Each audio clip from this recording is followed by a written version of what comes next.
Hello दोस्तों, मैं सुप्रिया आप सभी को Supriya education hub YouTube channel पे एक बार फिर से स्वागत करती हूँ। आज के वीडियो में क्या होने वाला है, जैसा कि आप सभी को पता है मैं बिहार यूनिवर्सिटी का क्वेश्चन बैंक सॉल्व करवाती हूँ। तो उसी सिलसिले में आज हम लोग का केमिस्ट्री सब्सिडरी का 3rd लेक्चर होने वाला है। हम लोग 2 लेक्चर कर चुके हैं, जिसमें ग्रुप ए के सभी क्वेश्चनों को बहुत ही अच्छी तरीके से बेहतरीन तरीके से समझ चुके हैं। आज हम लोग ग्रुप बी करने वाले हैं। ओके, आफिया जब इनका कमेंट आया था केमिस्ट्री सब्सिडरी का आगे का वीडियो डालिए, तो ठीक है, आगे का वीडियो आप लोग आपके लिए आ गया। ओके, तो हम लोग आज 4 का ए देखिए क्या है, give the hybridization structure and shape of the following. तो हम लोग देखेंगे ये सभी का हाइब्रिडाइजेशन कैसे निकालते हैं, कैसे पता करेंगे इसका स्ट्रक्चर क्या है, कैसे पता करेंगे शेप क्या है, दोनों में क्या डिफरेंस होता है।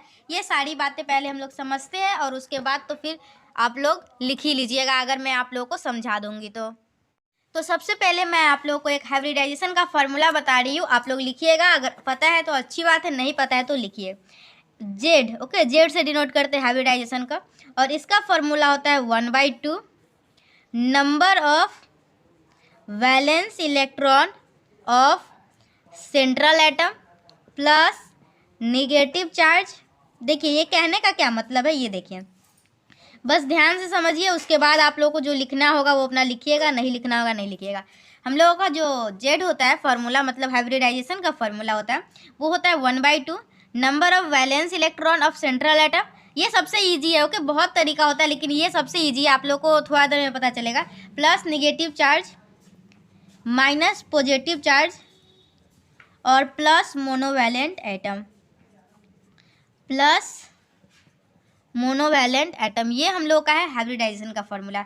यहाँ पे लिखे है प्लस निगेटिव चार्ज, तो आप लोग ऐसा नहीं कीजिएगा ये प्लस है और ये माइनस है तो प्लस माइनस माइनस हो गया, नहीं ऐसा बिल्कुल नहीं है। मतलब आप लोगों को जो जैसे NO2 माइनस रहेगा ना, तो ये निगेटिव चार्ज है ना, तो निगेटिव चार्ज उसमें प्लस कर देंगे, एक निगेटिव है तो +1 कर दिया जाता है। ओके, चलिए अभी क्वेश्चन है उसको सॉल्व करते हैं, देखते हैं। पहले तो हाइब्रिडाइजेशन निकालना है। ओके, सभी मॉलिक्यूल का। तो हम लोग देखिए गिव दी हाइब्रिडाइजेशन, तो हम लोग चलिए तीनों का मैं हाइब्रिडाइजेशन निकाल के बताती हूँ। सबसे पहला क्या है हम लोग का XeOF4 है। ओके, तो हम लोग कैसे निकालेंगे, Z 1/2 into number of valence electron of central atom. तो इसमें से सेंट्रल एटम कौन है, तो सेंट्रल एटम वो होता है जो सबसे कम बार आया हुआ है। तो Xe भी कम बार आया है और O भी कम आया है, तो इस दोनों में कैसे पता करेंगे हम लोग का सेंट्रल एटम कौन है। तो जिसका इलेक्ट्रोनेगेटिविटी कम होगा ना, वही हम लोग का सेंट्रल एटम कहलाता है। तो हम लोग सेंट्रल एटम का वैलेंस इलेक्ट्रॉन देखेंगे, तो ये क्या है हम लोग का जेनॉन, और ये एक आप लोग को पता होगा नोबेल गैस है। और नोबेल गैस का जो वैलेंस इलेक्ट्रॉन में जो होता है ना, वैलेंस इलेक्ट्रॉन नोबेल इसका, तो ये आप लोगों का बाहरी सेल में जो होता है ना, ये आप लोग का 8 इलेक्ट्रॉन होता है। ओके, वैलेंस इलेक्ट्रॉन इसका। प्लस अब क्या करना है, निगेटिव चार्ज, तो इसमें कोई भी निगेटिव चार्ज नहीं है तो +0। उसके बाद माइनस, इसमें क्या है, कोई भी निगेटिव चार्ज नहीं है तो 0। और plus number of monovalent atom. तो मोनोवैलेंट एटम क्या होता है, ओके, तो जैसे हाइड्रोजन हो गया, फ्लोरीन हो गया, ये सभी हम लोगों का मोनोवैलेंट एटम है। ओके, तो हम लोग का इसमें मोनोवैलेंट फ्लोरीन 4 है, तो हम लोग यहाँ पे कर देंगे 4। तो ओके, तो ये तो 0 0 हटाइए, 0 लिखने का कोई मतलब है ही नहीं, यहाँ पे 4 रहने दीजिए। तो हम लोग का क्या हो जाएगा, 8 4 12/2, मतलब आप लोग का क्या निकल के आया, 6। तो इसका जेड का जो वैल्यू आया 6 आया। जेड हम लोगों का 6 आया, कहने का मतलब है इसका हाइब्रिडाइजेशन जो होगा वो हम लोग का sp3d2 होगा। 3 2 5 1 6, हाँ, जेड अगर 6 आया तो हम लोग का इसका हाइब्रिडाइजेशन जो है वो sp3d2 होगा। तो चलिए, अगर हम लोगों का जेड है 6 और मैं अगर इसमें पूछूंगी आप लोगों से बॉन्ड पेयर कितना है और लोन पेयर कितना है, तो आप लोग कैसे बताइएगा। तो देखिए जेड ही जो है एक O के साथ बनाएगा बॉन्ड और एक F4 के साथ 4 बनाएगा, तो आप लोग का टोटल बॉन्ड पेयर जो होगा वो 5 होगा। जेड का वैल्यू आया 6, बॉन्ड पेयर है 5, तो लोन पेयर कितना बचेगा, 6 - 5, मतलब एक आप लोगों का लोन पेयर बचेगा। तो आप लोगों का ये जो मॉलिक्यूल है इसमें बॉन्ड पेयर 5 आया, लोन पेयर 1 आया, तो हम लोगों का इसका ज्योमेट्री क्या होगा और स्ट्रक्चर क्या होगा ये अब हम लोग समझ लेते हैं। ओके, तो हम लोगों का जेड आया था 6 मतलब sp3d2। तो इसका हम लोगों का 2 चीज़ निकालना है, पहला निकालना है स्ट्रक्चर और ज्योमेट्री एक ही बात है और शेप अलग बात है। ओके, तो ये हम लोगों का इसका स्ट्रक्चर जो ज्योमेट्री होगा ना, अगर जेड हम लोगों का 6 आता है तो इसका स्ट्रक्चर जो होता है वो हम लोग का होता है ऑक्टा हेड्रल होता है। ओके, और इसका शेप जो होगा, तो जैसे कि शेप कैसे बताएंगे, तो शेप हम लोग देखते हैं। देखिए ऑक्टाहेड्रल जो हुआ है ना, तो हम लोगों को अगर हम लोग स्ट्रक्चर देखते हैं ना, तो बॉन्ड पेयर और लोन पेयर दोनों को इंक्लूड करते हैं, लेकिन शेप में हम लोग को लोन पेयर से कोई मतलब नहीं होता है, सिर्फ देखना होता है हम लोग का बॉन्ड पेयर कितना है। ओके, तो आप लोग बॉन्ड पेयर देखिएगा, तो इसमें बॉन्ड पेयर 5 है। तो इसका देखिए, अगर मैं ऑक्टाहेड्रल का आप लोगों को बोलूँगी शेप बनाने के लिए, तो कुछ इस प्रकार होगा। देखिए, तो आप लोगों का ऑक्टाहेड्रल का जो शेप होगा कुछ इस प्रकार होगा। देखिए, ऐसे ऐसे ऐसे ऐसे। ओके, तो 1 2 3 4 5 6, यहाँ पे आप लोग का XC है, यहाँ पे F 1 2 3 4 F है और एक O है और एक जगह लोन पेयर है। ओके, तो अगर हम लोग बताएंगे शेप, तो हम लोग को अगर हम लोग शेप बताते हैं ना, तो हम लोग का क्या हो जाएगा। देखिए, हम लोग का यहाँ पे लोन पेयर है, तो लोन पेयर से कोई मतलब नहीं है, उसको मिटा देना है। और हम लोग का ये जो शेप है, ये क्या शेप है, ये शेप हम लोग का है स्क्वायर पिरामिडल। तो हम लोगों का इसका जो शेप हो जाएगा, वो हम लोग का हो जाएगा square pyramidal. Okay, square pyramidal. चलिए, एक बार मैं आप लोगों को एक चार्ट दिखा दूंगी, जिसमें अगर जेड हम लोगों का 6 आया और बॉन्ड पेयर हम लोगों का, मतलब कि अगर हम लोग का जेड 6 आया और लोन पेयर, इसमें तो लोन पेयर 1 है। अगर लोन पेयर नहीं होता, लोन पेयर की संख्या इसमें अगर 0 होती, तो ज्योमेट्री और शेप दोनों सेम होता। लेकिन अगर हम लोगों का लोन पेयर आ जाता है, तो हम लोगों का शेप अलग होता है और ज्योमेट्री अलग हो जाता है। मैं आप लोग को चार्ट दिखाऊंगी, उससे आप लोग देख लीजिएगा और उसका स्क्रीनशॉट ले लीजिएगा और उसमें समझ लीजिएगा जेड का क्या वैल्यू आएगा, तो और कितने बॉन्ड पेयर आएंगे, तो क्या स्ट्रक्चर बनेगा, क्या शेप बनेगा, ये सभी। तो ये तो हम लोग पहला देख लिए। पहला क्या था, देखिए आप लोग समझने में फोकस कीजिए, क्योंकि आप लोग के एग्जाम में ये क्वेश्चन तो आएगा ही, लेकिन मॉलिक्यूल कोई और दे दिया जाएगा, तो हाइब्रिडाइजेशन निकालने आएगा, शेप निकालने आएगा, ज्योमेट्री निकालने आएगा, तो आप लोग बता सकते हैं ना। अब हम लोग देखेंगे NO2 माइनस का। तो ओके, तो इसको हम लोग मिटाती है। ओके, इसको रब करते हैं। सेकेंड क्या है, आप लोग भी कोशिश कीजिए NO2 माइनस का हाइब्रिडाइजेशन निकालने का, देखते हैं क्या आप लोग निकाल पाते हो या नहीं।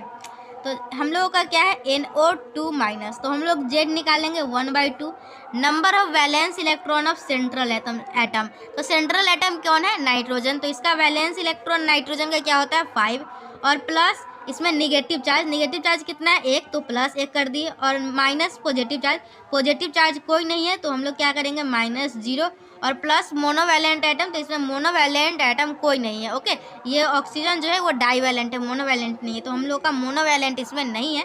तो हम लोग का 5 + 1 मतलब 6/2, मतलब हम लोग का 3 आया। अगर जेड हम लोगों का 3 है, मतलब इसका हाइब्रिडाइजेशन जो होगा हम लोग का sp2 निकल के आएगा। ओके, और जेड हम लोगों को 3 आया, बॉन्ड ये 2 बनाया हुआ है, तो इसमें लोन पेयर कितना बचेगा, इसमें लोन पेयर बचेगा हम लोगों का 1। तो जेड अगर 3 आया और इसका हाइब्रिडाइजेशन sp2 हो जाएगा, और इसका स्ट्रक्चर की बात करूँ तो इसका स्ट्रक्चर हम लोगों का हो जाएगा ट्रिगोनल प्लेनर। ओके, क्या हो जाएगा इसका स्ट्रक्चर हम लोगों का, ट्रिगोनल प्लेनर, कुछ इस प्रकार से होगा। देखिए, यहाँ पे मॉलिक्यूल होगा, एक यहाँ और एक यहाँ, लेकिन यहाँ देखिए 3 होगा और एक इसमें लोन पेयर है, तो ये इसको हटा सकते हैं आप लोग। और यहाँ पे लोन पेयर है क्या, ये हम लोग शेप की बात कर रहे हैं, तो शेप में यहाँ लोन पेयर है, तो शेप में आप लोग लोन पेयर को हटा दीजिएगा। और ये शेप किस टाइप का दिख रहा है, तो ये शेप आप लोग को बेंट या फिर एंगुलर, जो मन है, बेंट और एंगुलर दोनों एक ही बात है, तो आप लोग इसको, इसका शेप जो है ये बेंट बोल दीजिएगा या फिर एंगुलर बोल दीजिएगा। ओके, अगर लोन पेयर की संख्या 0 होती तो जो ज्योमेट्री है हम लोग का वही शेप हो जाता है, लेकिन लोन पेयर की संख्या यहाँ 1 है, तो ज्योमेट्री और शेप दोनों अलग अलग होगा। हम लोग शेप का जो बात करते हैं उसमें लोन पेयर को इंक्लूड नहीं करते हैं, तो बिना लोन पेयर का जैसा देखने में लगता है यही हम लोग का इसका शेप हो जाता है। तो हम लोग क्या देखे, NO2 माइनस का हम लोगों का ज्योमेट्री जो था वो ट्रिगोनल प्लेनर था, और शेप जो था वो बेंट और एंगुलर था। चलिए, 2 हम लोग मॉलिक्यूल समझ चुके हैं। अब हम लोग तीसरा मॉलिक्यूल क्या है ये देखिए। तीसरा मॉलिक्यूल है BrF3, तो अब हम लोग इसको समझेंगे। देखिए, आप लोग खुद से समझिए और इसी तरीके से पहले वैलेंस क्या बोलते हैं, इसका हाइब्रिडाइजेशन निकालिएगा, फिर देखिएगा बॉन्ड पेयर क्या है, लोन पेयर क्या है। थर्ड मॉलिक्यूल क्या है हम लोगों का, थर्ड मॉलिक्यूल है BrF3।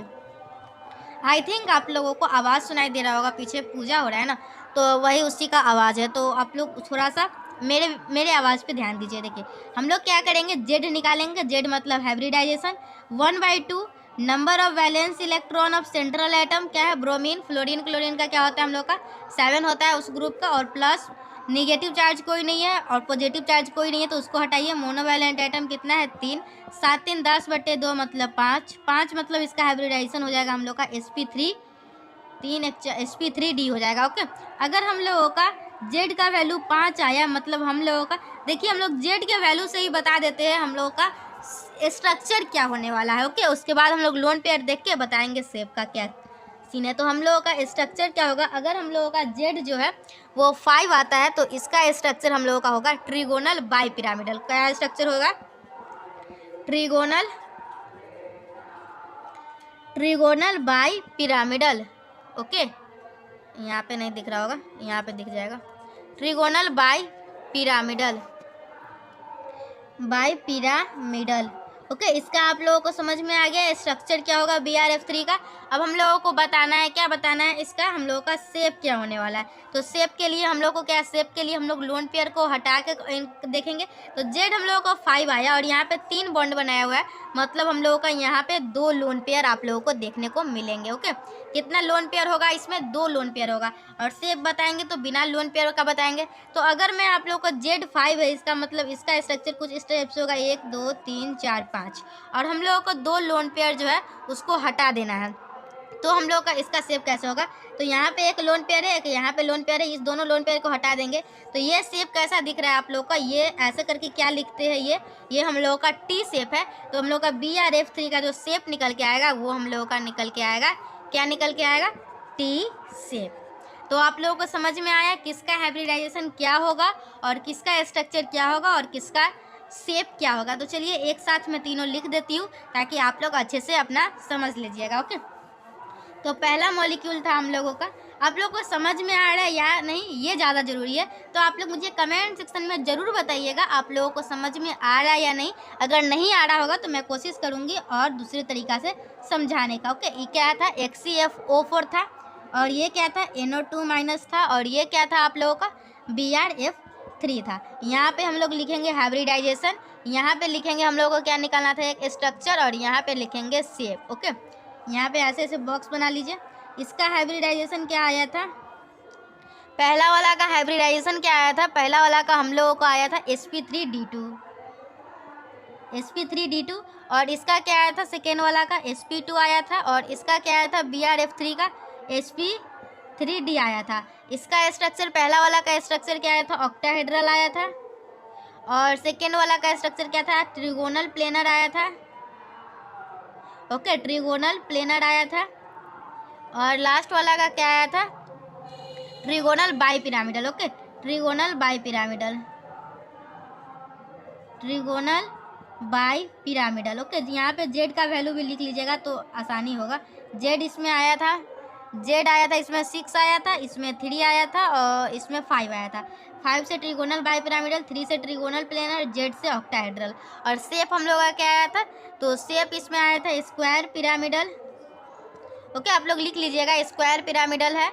इसका शेप आया था बेंट और एंगुलर, और क्या है, इसका शेप जो आया था ये आया था टी शेप। ओके, तो हम लोग को ये तीनों चीज़ बताना था और हम लोग अच्छे तरीके से बता चुके हैं, और आप लोग को समझ में भी आ चुका है। तो आप लोग अपने हिसाब से लिखिएगा आंसर। ओके, एग्जाम में कोई भी मॉलिक्यूल दे सकता है, कोई ज़रूरी नहीं है यही मॉलिक्यूल देगा। चलिए हम लोग 4 का ए देख लिए और बहुत ही अच्छी तरीके से समझे हैं। नेक्स्ट क्वेश्चन क्या है, what is hydrogen bond, discuss with reference to NH3 and orthonitrophenol. तो मैं ये वाला क्वेश्चन नेक्स्ट वीडियो में करूँगी, इस वीडियो में यहीं तक रहने देती हूँ। आप लोग को ये वीडियो पसंद आया है या नहीं मुझे कमेंट सेक्शन में बताइए, फिर हम लोग नेक्स्ट वीडियो की तैयारी करेंगे। और जल्दी से कमेंट कीजिएगा नेक्स्ट वीडियो अगर चाहिए होगा तो। ओके, तो ठीक है, मिलते हैं नेक्स्ट वीडियो में, तब तक के लिए bye. Thanks for watching my video and thanks for coming Supriya education hub. Okay bye, take care.